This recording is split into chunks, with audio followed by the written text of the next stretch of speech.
누가복음 15장을 오늘 보셨는데 그 중에 앞부분 7절까지 내용을 함께 보셨습니다. 누가복음 15장엔 세 개의 아주 큰 중요한 비유가 나옵니다.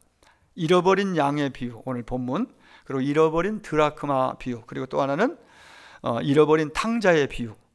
이 세 가지 비유가 소개가 되고 있습니다. 공통점이 뭘까요? 세 비유의 공통점은 바로 잃어버렸다가 다시 찾았다는 데 포인트가 있습니다. 그리고 또 하나는 더 중요한 것은 잃어버린 영혼을 애타게 애절하게 찾고 계시는, 기다리시는, 친히 찾으시는 그러한 하나님의 사랑을 우리에게 보여주고 있습니다. 이걸 보여주기 위한 비유라고 보면 되겠습니다. 자, 먼저 많은 비유 가운데 여기에 이 비유가 왜 주어졌는지, 이 비유를 말씀하실 때는 그 전장에서 어떤 이유가 분명히 있습니다. 그 내용을 보면은 뜬금없이 딱 어떤 말씀을 하시지 않고 어떤 연결점이 있고 그걸 효율적으로 더 임팩트 있게 저들에게 쉽게 알아들으면서 딱 마음에 새기도록 하기 위해서 비유를 쓰시고 또 예화를 드시고 이렇게 한 것을 많이 볼 수가 있습니다. 오늘 14장 앞장 1절에 보면 안식일에 예수님께서 바리새인의 한 두령의 집에 떡 잡수시러 들어가셨다고 말씀합니다. 그때 어떤 이들이, 아니 바리새인 서기관들이 오늘 15장에 나오는 그들이 그 모습을 엿봤다고 그래요. 엿보고 있었다. 들어가시니 저희가 엿보고 있었다. 누군가가 예수님의 일거수일투족을 주시하고 그리고 주님을 잘 배워서 따르기 위해서 주님을 주목해 보는 것이 아니라 비판하고 책잡고 비난하기 위해서, 안타깝게도 이런 일을 주도적으로 한 사람이 성경을 안다고 하는, 하나님을 믿는다고 하는 바리새인들, 성경을 많이 알고 스스로 잘 믿는다고 생각하는 이 서기관들, 바리새인들이 그런 역할을, 그런 일들을 했던 걸 볼 수 있습니다. 엿보고 있었다. 좋은 의미의 어떤 단어가 아니죠. 엿봤다는 것은. 이곳에서 여러 말씀을 주시면서 그 마지막 말미에 35절, 앞장 35절에서 주님이 이렇게 말씀하십니다. 들을 귀가 있는 자들은 들을지어다. 귀, 듣는 귀. 요한계시록 2장 3장에 보면은 우리 예수님께서 사도 요한을 통해서 소아시아에 있는 7교회에 편지를 써서 급히 보내게 하십니다. 근데 그 편지 서신 속에 하나님의 사랑이 담겨 있고 교회에 대한 진단과 처방이 들어 있습니다. 근데 그 7교회 각각 보내시면서 하시는 말씀이 성령이 교회들에게 하시는 말씀을 들을지어다. 귀 있는 자는 들으라고 말씀하십니다. 듣는 귀가 복되고 말씀이 들려오고 들을 수 있는 자가 복이 있고, 그러니 오늘 여러분들이 이렇게 예배 드릴 때에 또 개인적으로 말씀을 묵상할 때에 그냥 문자만 보지 않고 그냥 사람의 소리만 듣지 않고 이 말씀을 통해서 하나님의 마음이 전달되고 하나님의 마음이 들리고 하나님의 소리로 하나님의 말씀을 여러분 귀에 들리는 은혜가 있기를 축복합니다. 듣는 자가 복이, 이렇게 들으면 믿음이 세워집니다. 믿음은 들음에서 난다고 그랬잖아요. 듣는 게 중요합니다. 근데 바리새인들, 서기관들은요, 종교 지도자급에 속하고 종교인들인데 그야말로 종교인이에요. 믿는, 신앙의 세계도 우리 두 종류의 사람으로 이렇게 분류할 수 있습니다. 그냥 다니는 사람, 소속된 사람, 교회에 소속, 하나님의 자녀로서의 입적되고 거기에 소속이 그렇게 된 것이 아니라 교회에만, 기독교에만 소속되어 있고 실제적으로는 교회에서 소개하고 있는, 성경이 말하고 있는 하나님에 대해서는 그 관심도 없고 하나님이 어떤 마음을 가지고 계신지, 나에게 뭘 원하시는 데 대해서 관심이 없어요. 그냥 오직 자기 안에 자기 원하는 걸 채워넣는 게 목적이에요. 혈안이 되어 있습니다. 이건 종교인입니다. 그런 사람 눈에는 잘 믿고 제대로 믿는 사람들이 좋게 안 보여요.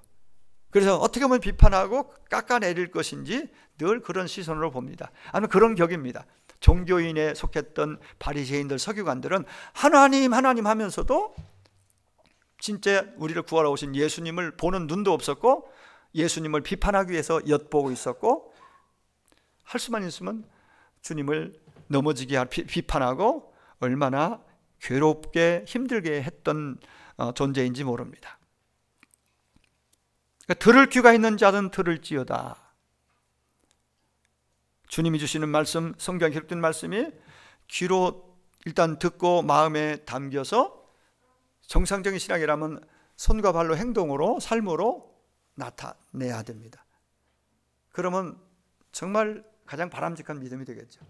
그러면 주님이 기뻐하시고 내 마음도 기쁘고 행복한 평안이 있는 신앙생활이 될 것입니다. 귀로만 듣지 않고, 듣는 것이 1차적 중요하다면 듣고 마음에 담고 말씀을 버리지 않고 내 삶으로 살아내는 거죠. 이게 아주 좋은 신앙이고, 이런 믿음은 주님이 주시는 평안과 행복이 생활 속에서 누릴 수 있는 은혜로 임할 것입니다. 자, 들을 귀가 있는 자는 들을지어다 하고 천국의 복음을 전하실 때 오늘 본문 1, 2절로 이어집니다. 주님은 하나님의 나라를 선포하고 천국의 복음을 제자들에게, 백성들에게 제대로 가르쳐주고 전하기 위해서 오셨습니다. 그리고 그 천국을 선물로 주기 위해서 당신이 몸을 찢고 죽으시고 부활하사 우리에게 참으로 영의 양식, 생명의 양식이 되셨고, 그리고 우리로 하여금 영생 얻는 유일한 길이 되시고 진리가 되어 주셨습니다.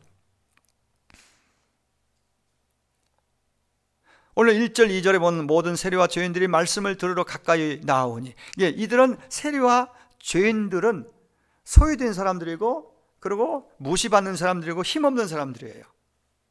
이들은 정말 예수님 말씀을 들으러 왔다고 했잖아요. 바리새인과 서기관은 아주 대조적인 부분이기도 합니다. 그들은 말씀 들을 귀가 없습니다. 어떻게 하면 비판하고, 어떻게 하면 예수님을 공격할까, 있다고 이런 시각으로, 이런 마음으로 주님을 대했다 이 말이에요. 근데 여기 모든 세리와 죄인들이 말씀을 들으러 가까이 왔다. 그런데 그 바로 이어서 나오는 말씀이 뭐예요? 바리새인과 서기관들이 원망하여 이르되 이 사람이 죄인을 영접하고 음식을 같이 먹는다. 저들하고 교제하는 것은 정말 이건 해서는 안 될 일로, 죄인들, 세리, 창기들은 아예 그냥 하나님께는 돌아와서도 안 되고 하나님 믿어서도 안 되는 존재처럼 그렇게 취급을 하는 거예요. 그들은 죄 가운데 그냥 죽고 거기서 끝나야 될 사람들. 그들은 하나님께로 돌아오거나 구원받아서는 구원받을 필요가 없는, 구원받아서는 안 될 사람인 양, 그렇게 그들은 잘못된 생각들을 가지고 있었던 걸 볼 수 있습니다. 본 비유는 복음 중에 복음입니다. 비유의 핵심 메시지는 하나님의 나라입니다. 주님이 하나님 나라, 첫 선포가 하나님 나라였고, 하나님 나라가 가까이 왔다, 임했다. 그 하나님 나라가 너희가 누릴 수 있는 그 천국 하나님 나라가 되려면은 하나님 앞에 진실하게 회개하고 이제 하나님의 말씀을 마음에 받아들여야 된다. 즉 예수님을 마음에 진심으로 자기의 주로 믿고 따라야 한다는 것을 말씀하셨죠. 당시에 예수님 말씀에 귀 기울이고 예수님 따르는 사람들은 대부분 세리와 창기들, 가난한 자들, 힘없는 자들이었습니다. 세상으로부터 버림받은 소외된 마음이 가난한 자들이었습니다. 반면에 바리새인과 서기관들은 스스로 자칭 의인이면서 배부른 자들이었습니다. 배부르니까 아무리 많은 잔치상을 차려놔도, 좋은 음식을 내놔도 배부른 사람에게는 그게 별 구미가 당기지 않습니다. 관심도 없습니다. 맛도 없습니다. 주님이 직접 주시는 말씀도 그들에게는 관심이 없어요. 배부른 자들이. 어떤 사람이 복이 있느냐? 의에 줄이고 목마른 자, 심령이 가난한 자. 이런 사람이 복이 있고 천국이 임한다고 예수님 팔복에서 말씀해 주셨지요. 오만과 독선과 자존심으로 가득 찬 이런 사람들,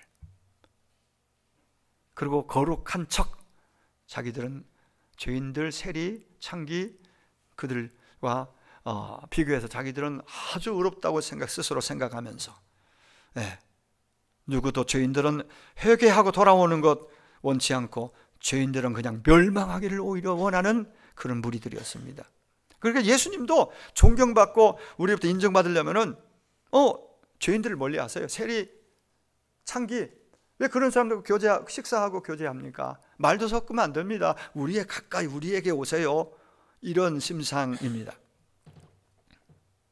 그러나 주님 말씀하셨죠. 마가복음 2장 17절에 나는 의인을 부르러 온 것이 아니라 죄인을 불러 구원하기 위해서 왔다 라고 말씀하시고, 사실은 바리새인들, 서기관들도 죄인 중에 죄인이죠.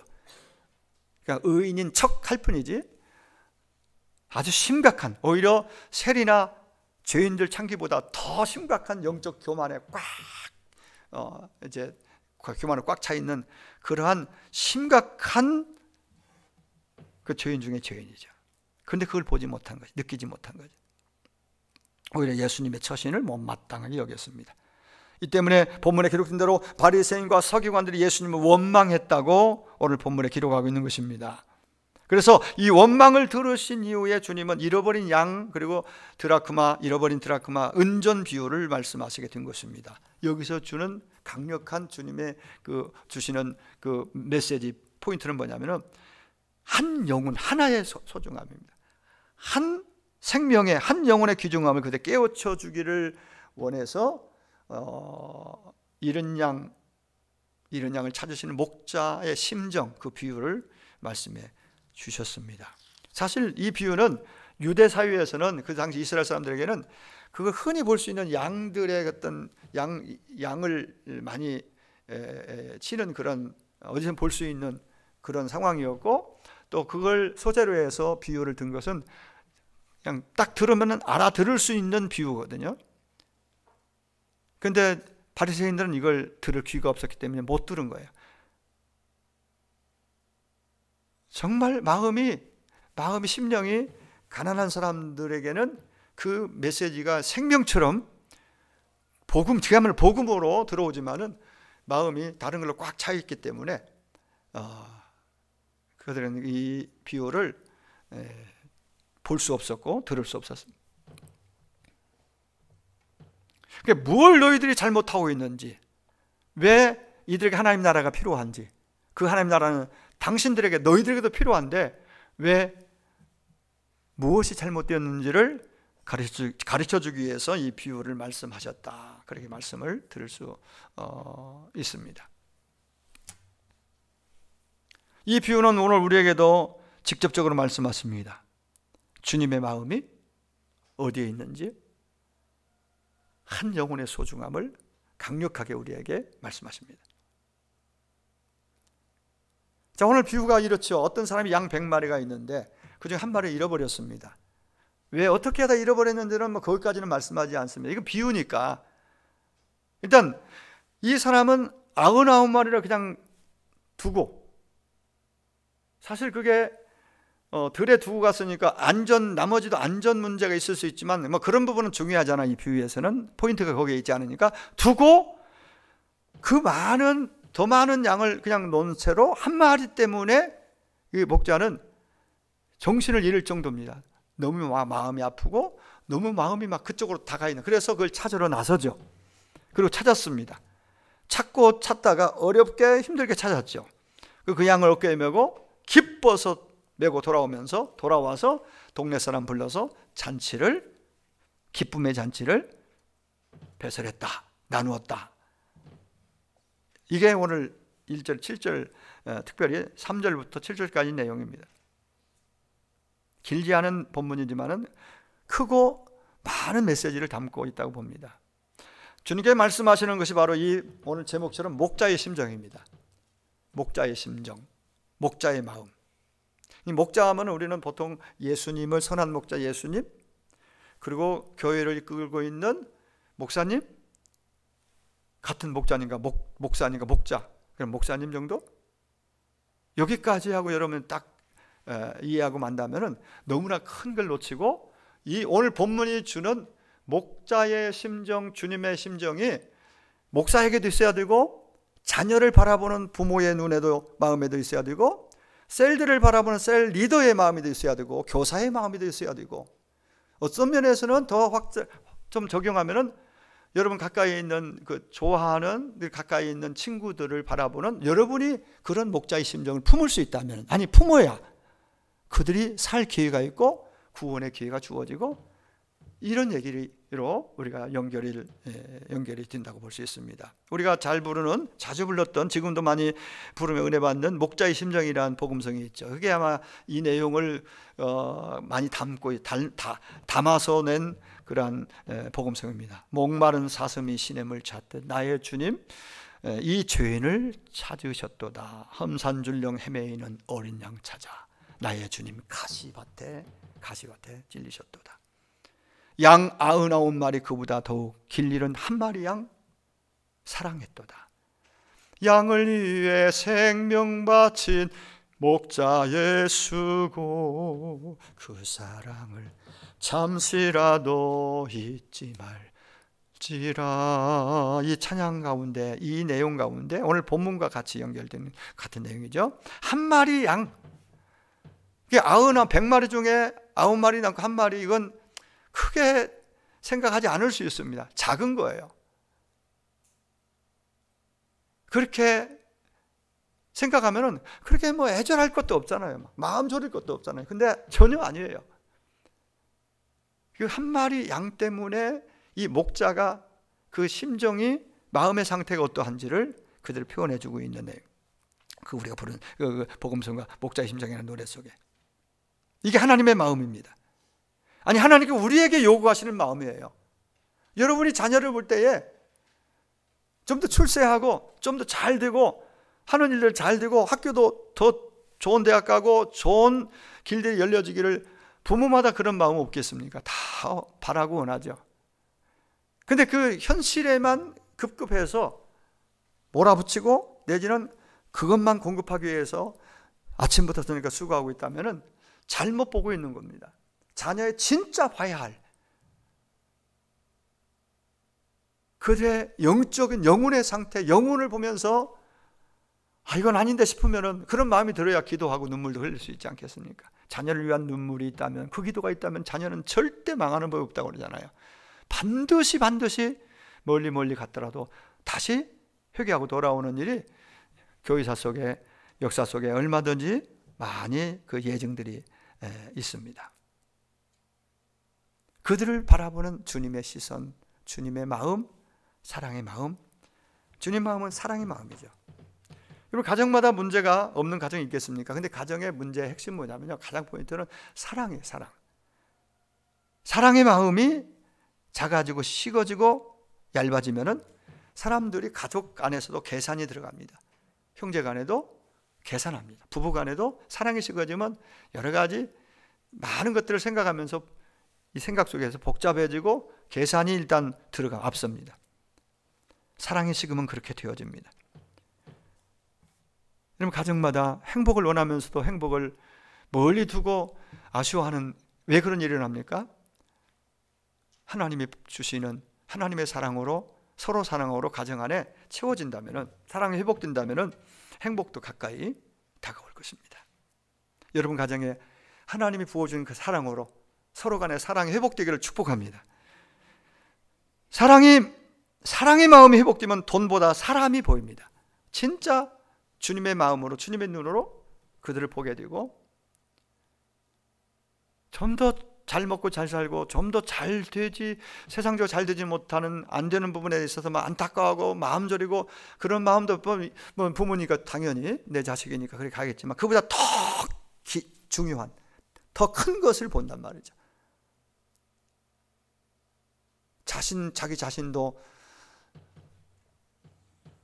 알지 못하는 그 영혼이 그 속에서 울고 있는 모습을, 그리고 어느 날 그 가장 두려운 일이죠.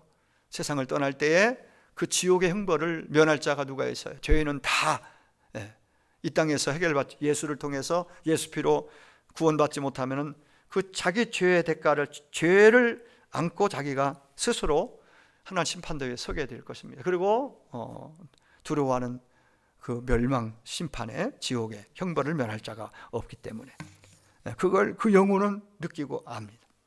육신은 그걸 보지 못하는 거예요. 보이는 것으로 단줄 알고 이렇게 삽니다. 오늘 교회의 문제도 바로 사랑이 식어지면 교회가 다 각각 자기 생각으로 이것저것 자기 생각을 앞세우면서 따지는 교회, 그러다가 분열이 일어나고 싸움이 일어나고, 이게 사랑이 식어질 때 일어나는 현상들일 겁니다. 오늘 6절에 보시면 집에 와서 그 벗과 이웃을 불러 모으고 말하되 나와 함께 즐기자, 나의 잃은 양을 찾았노라 라고 말합니다.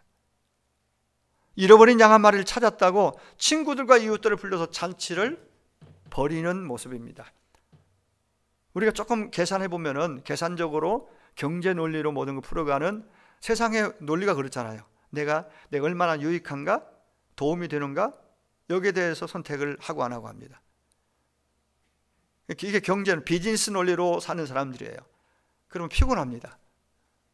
그걸 많이 딱 자기가 붙잡아도 결코 마음이 평안이 없습니다. 이게 성경에서 우리가 배울 수 있는 분명한 진리죠. 예. 자, 지금 양 한 마리가 글쎄 지금 현재 가격으로 지금 한번 본다면 얼마가 갈까? 한 20만 원, 30만 원? 모르겠어요. 한 20만 원이라고 봅시다. 양 한 마리에. 잃어버린 양을 찾았어요. 20만 원을 다시 찾은 거예요. 양 한 마리. 이제 경제 논리를 보면은. 근데 찾았다고 기뻐가지고 동네 사람들 불러가지고 이웃들 불러가지고 잔치를 벌였어요. 그러면 얼마나 들까요? 경제 논리로 그것도 보면은 훨씬 더 들겠죠. 배보다 배꼽이 큽니다. 근데 그렇게 오늘 비유 속에서는 목자는 그렇게 전혀 그런 거 마음에 전혀 고민하지 않고 그냥 기뻐서 불러서 잔치를 배설합니다. 몇 배가 더 들었을지 모르지만은 그렇게 하는 걸 볼 수가 있죠. 듣는 사람들이 이걸 생각하면서 머리 생각할 거 아니에요. 막 이 비유를 들으면서 따르는 자들이. 예. 근데 그 모든 것을 주님은 다 알고 계시죠. 그러면서도 이렇게 말씀하신 이유가 뭘까요? 다시 말씀드립니다. 그 포인트가 뭘까요? 이 비유에 바로 사랑, 목자의 심정, 사랑의 마음입니다. 한 마리 양을 향하는 주님의 간절한 애절한 사랑이 포인트입니다. 그래서 선한 목자 되신 주님은 양들을 볼 때에 사랑의 관점으로 그렇게 바라봤다는 거예요. 이렇게 사랑으로 영혼을 보면은 그 한 마리 양 하나의 가치는 무한대입니다. 그냥 단순히 양 한 마리가 아니에요. 그게 바로 집을 떠나 길 잃어버린 한 사람, 한 영혼을 지금 이야기하고 있는 거잖아요. 그 한 사람의 가치가 무한대랍니다. 많은 사람이 있으니까 한 사람 정도는 뭐 괜찮다가 아니라 절대 한 사람의 가치가 무한대로 주님 보신 것입니다. 그 생명의 가치를. 돈보다 더 귀한 것이 있다는 것을 보지 못하고 사는 세대입니다.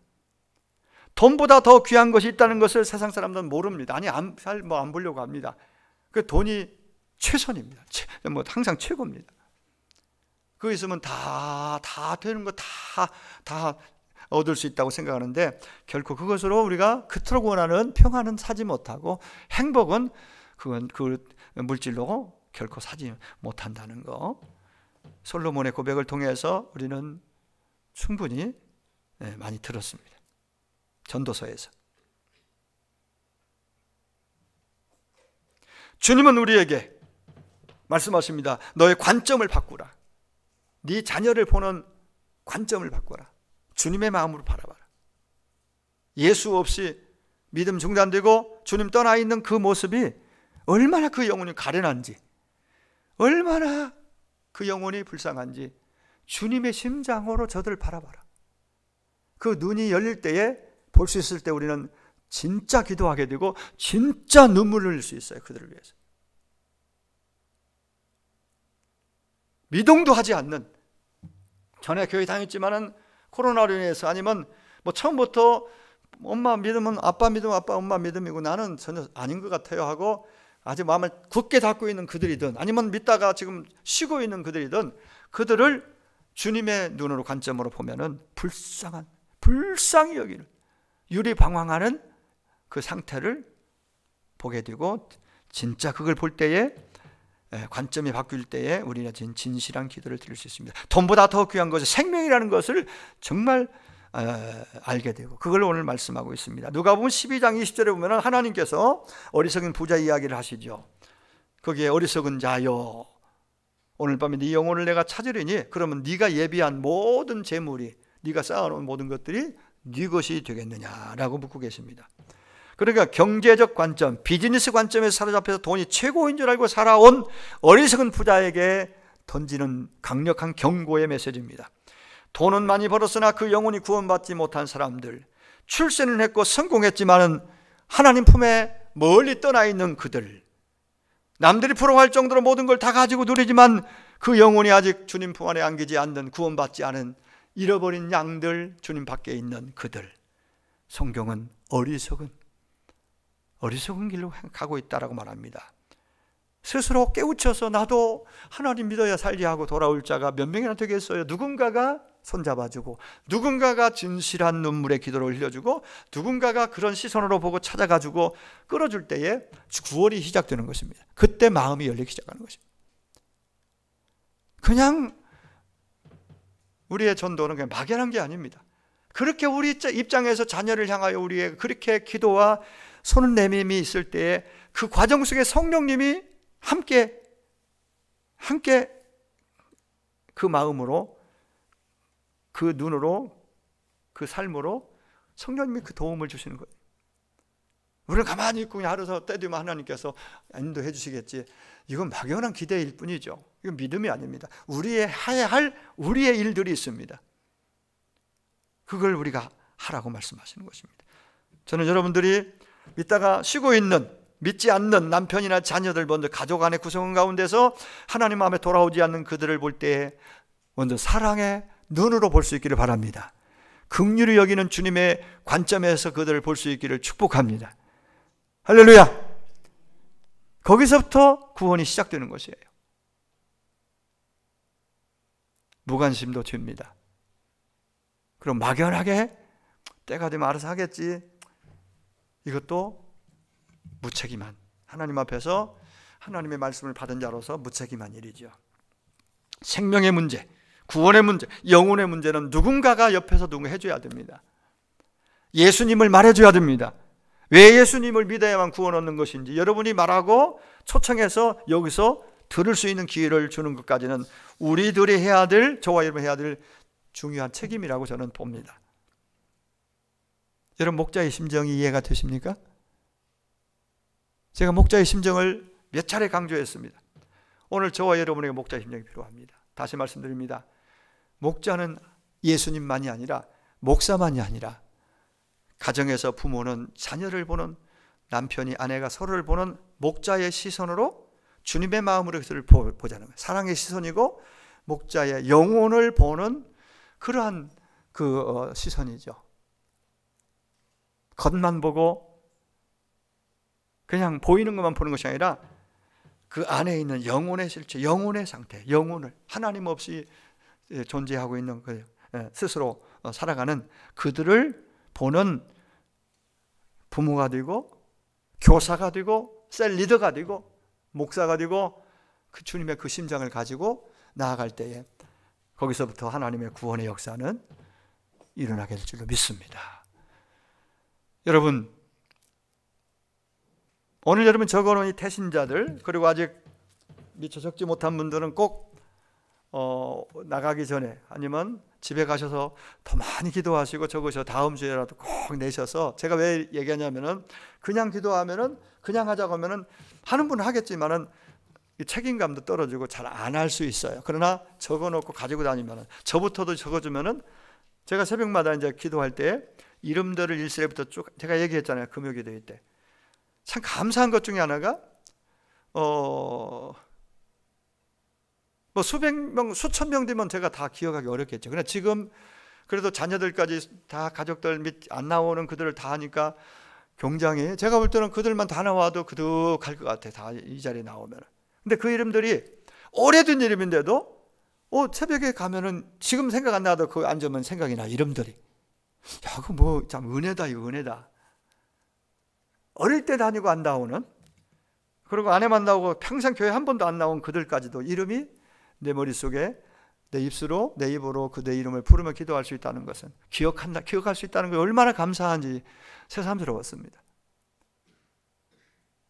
그런데 이렇게 적어놓으면은 더 선명하게 기억하고 기도할 수 있고, 여러분들도 같이 기도하고, 그런 가운데 하나님께서 그들의 마음을, 그들의 발을 움직이시는 그 일을 하나님이 하실 것입니다.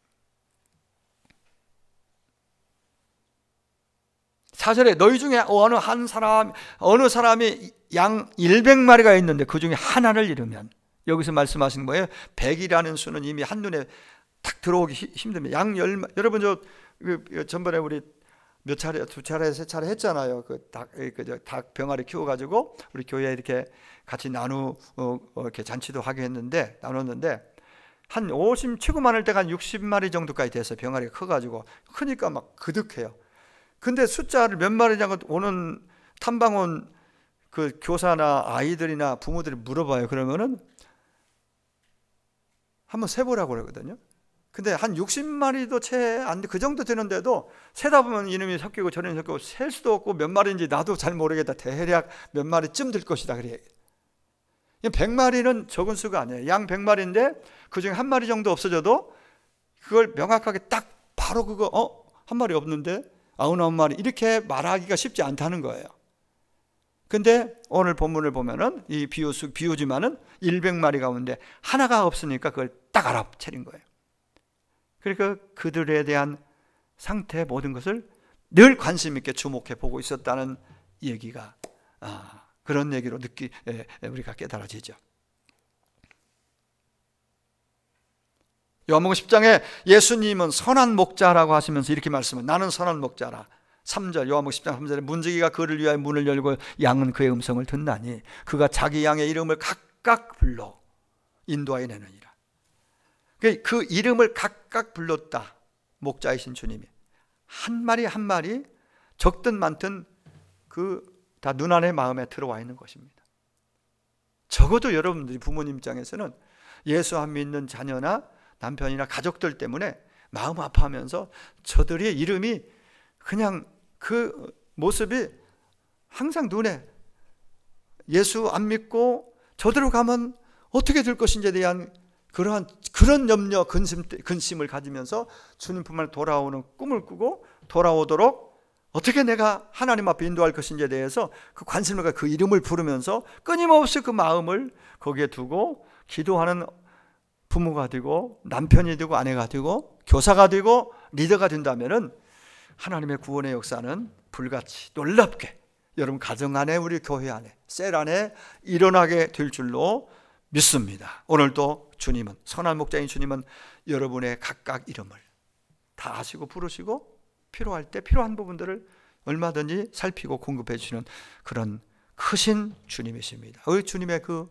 목자의 심정을 좀 더 배우고 마음에 담아서 우리도 작은 목자로서, 부모로서, 또 교사로서, 리더로서, 직분자로서 저부터 해서 이 목자의 심정을 품고 그런 심정을 가지고 그런 시선으로 아이들을, 자녀들을, 세론들을 바라보고, 그리고 저들 주님 앞에 꼭 돌아와서 주의 이름을 부르며 함께 구원의 찬양을 부를 수 있도록 그날이 되도록, 그런 잔칫날이 되도록 오늘도 이번 한 주도 저도 기도하고 여러분들도 여기 적어온 남편이나 자녀들 또 셀 식구들 그 이름을 꼭 매일매일 부르면서 기도로 하나 되고 연합해서 나아가는 우리 화창한교회 저와 여러분 다 되기를 주의 이름으로 축원합니다. 기도하겠습니다. 우리 같이 합심해서 여러분 적어낸 태신자들을 위해서 매일매일 기도해야 되겠지만 이 시간 먼저 한 번 더 기도하겠습니다. 하나님, 주의 심장을, 목자의 심정을 저에게 주십시오. 먼저 기도하고 목자의 심정으로 자녀들을 보게 하시고 남편을 보고 아내를 보고 또 믿지 않는 형제들을 볼 수 있고 셀 식구들을 보고 아이들을 볼 수 있는 내가 될 수 있도록 목자의 심정을 달라고 기도하시고 그 이름 부르면서 꼭 구원 입도록 주님 앞에 돌아오도록 위하여서 한번 간절한 마음으로 한 1, 2분 동안, 한 2, 3분 동안 기도하겠습니다. 기도합니다. 하나님